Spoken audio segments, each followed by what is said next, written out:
आप सभी को प्रणाम। मैं जागृति। अभी थोड़ी देर पहले मैंने अपना एक वीडियो अपलोड किया है। यहाँ तक की जर्नी में आप लोगों ने देखा कि मेरा कीमो कैसे चला, कीमो के ड्यूरेशन में क्या क्या मैंने फेस किया।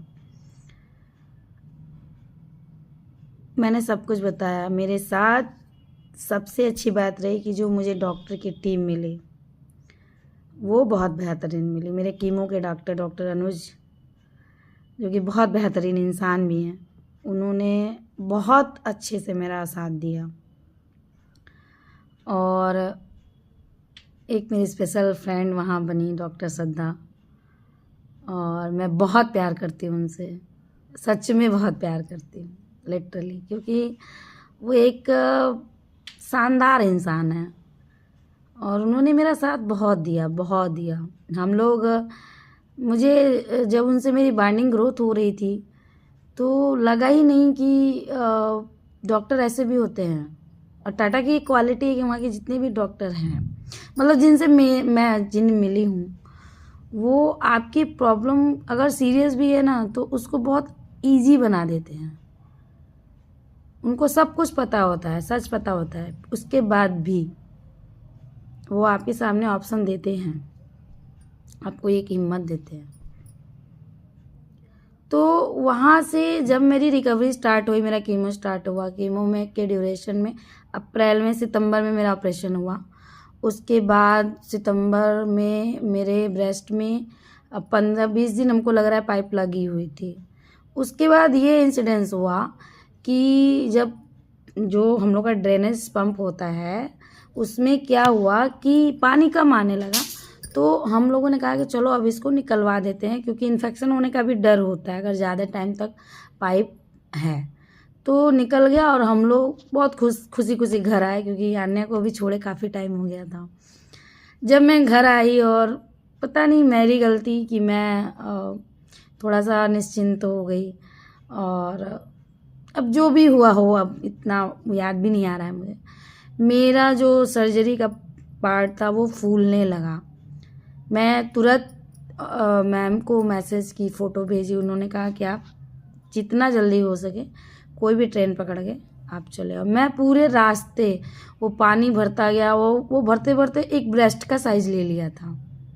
आज मैं आप लोगों को ये बात ज़रूर बताऊंगी कि आप ऑपरेशन के अगले दिन ही आपको छुट्टी मिल जाती है, लेकिन मैं हमेशा यही कहूँगी कि आप वहीं अगल बगल रुक के देखिए कि आपकी बॉडी की रिकवरी, या 7 दिन तो वो लोग भी रोकते हैं, लेकिन मैं तो यही कहूँगी कि जितने दिन आपकी पाइप लगी है उतने दिन आप यात्राओं को अवॉइड करें। ये मेरा पर्सनल ओपिनियन है, क्योंकि पाइप लगी होती है, भीड़ भाड़ में कहीं खिंच गया, कोई इन्फेक्शन हो गया तो बहुत दिक्कत होती है। तो आप जब तक वो पंप लगा हुआ है तब तक आप वहीं स्टेबल करें, रुकें और डॉक्टर के लगातार निगरानी में रहें। कोई इमरजेंसी होती है तो आप इमरजेंसी में जाके मिलें, दिखाएं।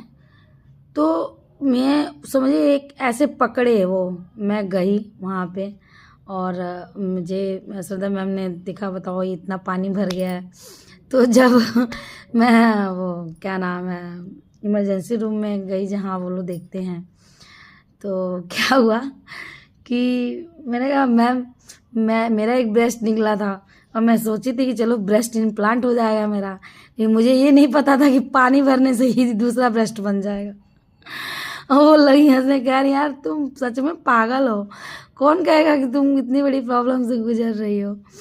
और इसी हंसी मजाक के ड्यूरेशन में मेरा पानी निकाला गया। इनफैक्ट मुझे 2 बार पाइप लग गया, 2 बार मुझे ओटी में जाना पड़ा। एक बार छोटी ओटी में, एक बार बड़ी ओटी में। मतलब एक जो इमरजेंसी रूम है उसमें, फिर एक तो मतलब जो ओटी होती है उसी में जाना पड़ा, जहाँ गुरप्रीत सर ने वो फिर से पाइप वगैरह लगाया था मेरा, जिसकी फ़ोटोज़ मैंने अब वीडियो में लगाई है।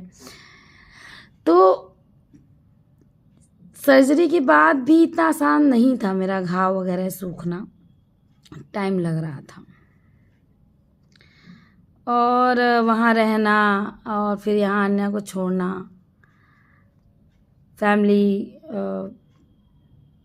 काफ़ी हेक्टिक था।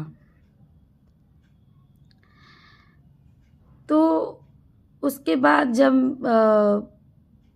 मैं थोड़ी सी रिकवर हुई तो अचानक से मेरे पास सर ने बोला कि कोई ऐसा है जो मतलब जो पेशेंट हैं जिनका ऑपरेशन होने वाला है उनसे बात करना चाहता है, या जागृति क्या आके तुम इनसे शेयर करोगी अपने बातों को। मैंने कहा बिल्कुल, क्यों नहीं।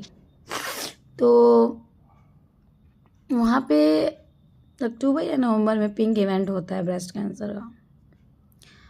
तो संयोग से क्या हुआ कि वो इवेंट जो है वो डिले हो गया किसी रीजन की वजह से। मेरे पास भी और भी जो कितने बड़े उनके पास भी कॉल वगैरह गया कि अगर आप लोग कुछ कहना चाहते हैं, कुछ करना चाहते हैं तो आप लोग एक टीम बनी और वहाँ पे उस इवेंट में परफॉर्म करने के लिए मुझे बोला गया।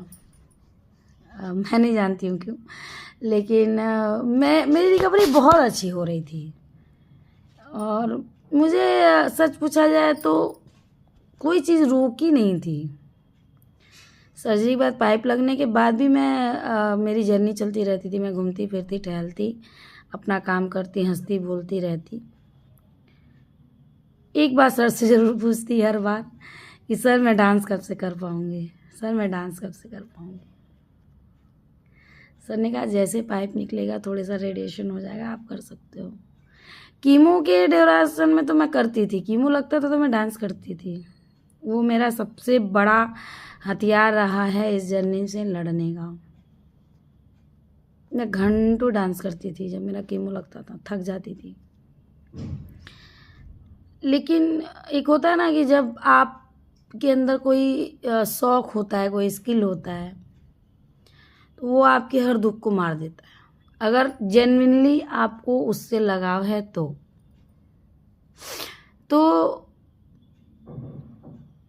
इस तरह से मेरी जो क्लोजनेस होती है डॉक्टर्स से मेरी हो गई।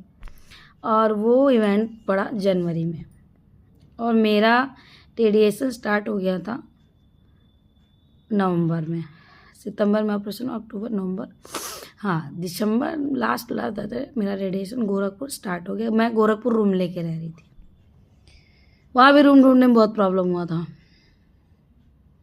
लेकिन रूम मिला, मैं रही। रेडिएशन संजोग ऐसा था कि हस्बैंड सुबह खाना बना के ड्यूटी आते थे, मैं अकेले जाती थी। बच्ची भी मेरे साथ थी क्योंकि उसकी भी तबीयत डिस्टर्ब हो गई थी और कुछ ऐसे हालात बन गए थे कि कोई नहीं था देखने वाला उसको।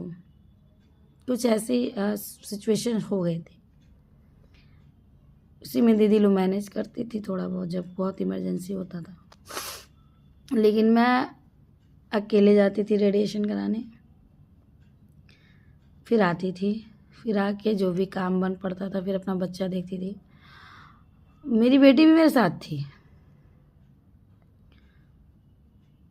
रेडिएशन क्या बताया जाए, रेडिएशन के दर्द को मुझे लगता है कि एक पल को आप कीमो की बेचैनी को थोड़ा होल्ड ऑन कर सकते हो, लेकिन रेडिएशन में जो बेचैनी होती है और जो प्रॉब्लम होती है उसको टैकल करना बहुत टफ टास्क है।